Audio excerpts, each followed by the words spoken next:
Olá pessoal, nós vamos ler agora o 5º capítulo do livro Afrotopia, chamado Curar-se, Nomear-se. O econômico, o político e o cultural são pilares do edifício social a ser renovado e reconstruído. O psicológico é o quarto deles e não menos fundamental. Séculos de alienação e de sujeição deixaram traços na personalidade e na psique do ser africano. Ele precisa se curar das feridas narcísicas e psicológicas que lhe foram infligidas e que hoje se expressam sob a forma de uma perda de autoestima, de um complexo interiorizado de inferioridade para alguns e para outros de uma falta abissal de autoconfiança. A descrição feita por Fanon dessa consciência alienada é impressionante em termos de realidade e de atualidade. Uma relação perturbada com o outro, principalmente com o antigo colonizador, que custa se inscrever no plano da horizontalidade e da reciprocidade. Uma tendência a sempre considerar em termos de excelência, qualidade, discernimento, e isso seja qual for o domínio, aquilo que vem do Ocidente como melhor. Um descentramento patológico, uma ausência de si que se traduz por uma incapacidade de pensar, julgar e avaliar as coisas por conta própria. A isso se junta uma relação de exterioridade com as coisas. Expressões populares na África Ocidental, como a ciência do branco, para designar o saber científico ou sua aplicação técnica, exprimem a relação de autoexclusão do patrimônio científico comum, que seria feito por outros, notadamente pelo feiticeiro branco, considerado mestre da tecné, tendo roubado dos deuses um segredo inacessível aos outros mortais. A despeito de a arqueologia do saber ter demonstrado que o patrimônio científico da humanidade é uma construção coletiva, com momentos revolucionários determinados pelas condições socio-históricas, sendo que todas as formas de inteligência humana e todos os povos em distintos momentos contribuíram para seu avanço, esse sentimento de estranheza se mantém para a grande maioria. No âmbito da cooperação científica, um viés ocidentalocêntrico frequentemente leva os governos africanos a privilegiar o conhecimento especializado estrangeiro, inclusive nos campos em que a expertise local é melhor. Essa tendência é encontrada em todos os níveis da organização social, com o mito do especialista ocidental branco que vem mostrar como fazer melhor as coisas. No futebol, os pequenos feiticeiros brancos proliferam e treinam a maioria das equipes africanas. Custando a encontrar trabalho em seus países, vêm se reciclar no continente africano e às vezes são mais bem pagos que os presidentes da república em seus cargos. Essa alienação se vê também no desejo desenfreado de certas elites intelectuais e artísticas africanas de serem consagradas e sancionadas pelas instâncias de reconhecimento ocidentais, academias, prêmios literários e artísticos, diplomas universitários, etc., sendo tal reconhecimento percebido como a única consagração que vale. Esse sentimento, infelizmente, é compartilhado pelas massas. Com frequência, um talento só é reconhecido localmente depois de o ser pelas instâncias ocidentais de legitimação. Qualquer que seja o âmbito em que a inteligência, o talento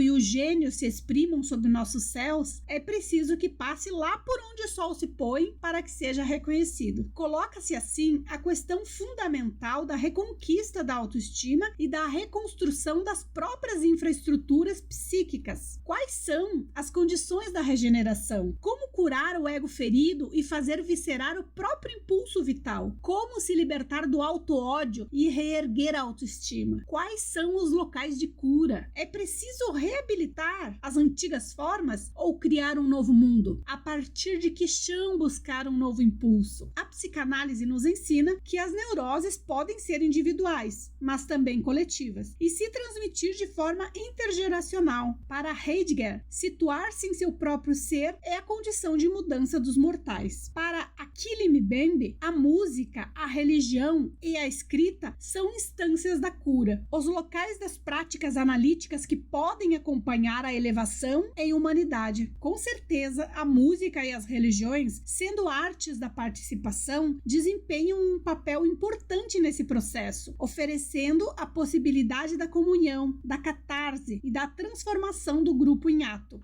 Numa sociedade, só é eficaz quando se torna ato, capacidade de agir em comum. A exigência de dignidade. No dia 20 de junho de 2013, uma jovem senegalesa na casa dos 30 anos, de nome Bousso Dramé, após ter obtido um visto para a França, recusou-o, explicando suas razões numa correspondência dirigida ao embaixador francês. Suas razões estavam relacionadas sobretudo com o desrespeito em sua avaliação que os funcionários da embaixada que a receberam lhe haviam demonstrado. Esse episódio teve grande repercussão. Foi amplamente comentado na imprensa nacional e mesmo continental, nas redes sociais, e gerou falatório durante um certo tempo. Uma jovem africana que diz: não, obrigada, não irei ao seu país porque exijo respeito na maneira como vocês me convidam. Era algo no mínimo incomum. Sinal dos tempos? Desmistificação do Eldorado ocidental? Exigência de respeito de uma juventude que não aceita mais os remanescentes da relação colonial? Essa imagem projetada contrasta com a de imigrantes clandestinos que arriscam a vida nos barcos improvisados e que infelizmente transformaram o Mediterrâneo em cemitério gigante de imigrantes africanos. Foram incontáveis os que, seguindo os passos de Dramé, testemunharam tratamentos humilhantes que lhe haviam sido infligidos na embaixada francesa por ocasião de sua solicitação de visto. Fatos banais e conhecidos por todos. Essa correspondência obrigou o embaixador da França a responder, a se justificar, e se verificou uma melhora no acolhimento aos solicitantes de visto, provavelmente em resposta a mudanças de diretrizes internas. Alguns observaram que Bousso Dramé, instruída nas melhores universidades do mundo, detinha os meios intelectuais de sua revolta. O que é significativo nesse episódio é a temperatura que revela de uma camada da juventude africana, educada por suas próprias culturas, formada nos saberes modernos da mesma forma como todo mundo e desprovida de qualquer complexo. Ela exige doravante ser respeitada e não quer mais se submeter à relação patológica de seus ancestrais diante do antigo colonizador. Essa juventude penetra as redes sociais, mantém blogs, tuita, comenta a realidade, expressa suas opiniões e apresenta sua visão sobre a marcha do mundo. Está pronta a reagir contra a francofonia quando esta se veste com a roupagem do imperialismo cultural, a despeito das dinâmicas demográficas e sociolinguísticas que fazem do francês uma língua não apenas africana, mas que somente será capaz de sobreviver e de manter seu estatuto de língua internacional graças à demografia do continente africano. Essa mesma juventude se insurge contra o simbolismo das cúpulas France-Afrique, nas quais os chefes de Estado do continente africano são convocados ao Eliseu como os meninos de uma turma do primário a quem o professor precisa dar uma lição. Na mesa diretora, o presidente francês na ocasião, e ao seu lado o de uma potência econômica continental, os bons alunos em matéria de democracia e, sobretudo, os melhores procônsules,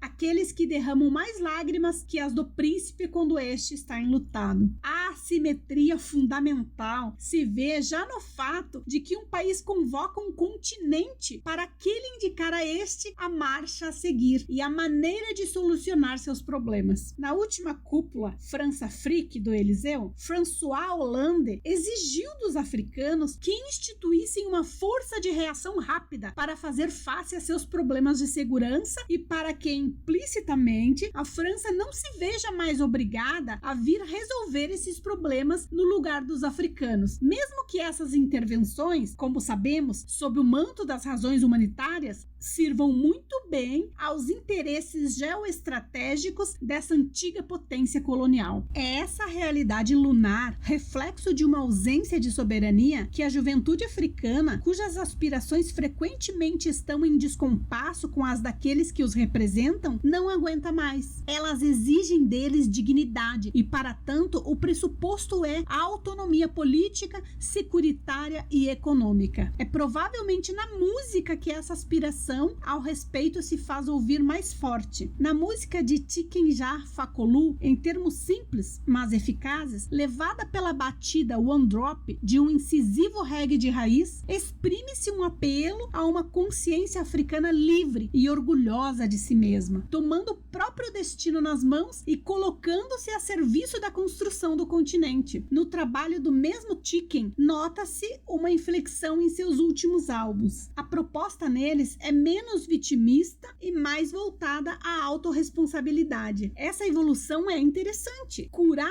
a consciência ferida passa por um trabalho com a linguagem. Isso implica romper com as denominações limitantes, mutilantes, reducionistas, que tendem a confinar a uma definição deficiente da própria realidade. Os termos subdesenvolvidos, pobres, clandestinos são exemplos disso. Trata-se, acima de tudo, de não mais se colocar como vítimas da história, mas como sujeitos de sua própria história. O hip-hop de Didier Avadi oferece uma crítica sem complacência dos regimes e das satrápias vigentes. Um apelo a uma revolução das práticas e mentalidades no continente, contra o pano de fundo do panafricanismo. O hip-hop de Daara J.